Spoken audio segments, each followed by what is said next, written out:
It's everything I could have asked for. I mean, coming in as a freshman, not thinking I was going to play, but I was going to try to make an impact no matter what job they were going to give me. And just to be able to play and walk in my mom's footsteps, she was also a Purdue player, is so just humbling, and it's such an honor. And the coaches are great, and just the girls took me in, and it was so awesome to compete with them and win with them.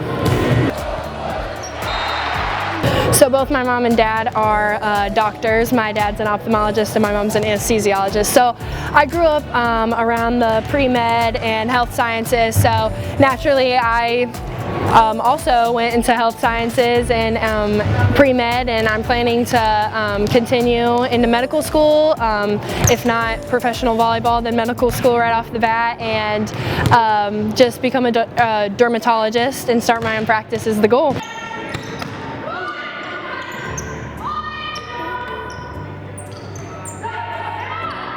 It's just so cool that she has basically gone through the same thing as me, both a volleyball player here and in that pre-med kind of route. So it's cool that she can continue to give me a lot of feedback and a lot of help.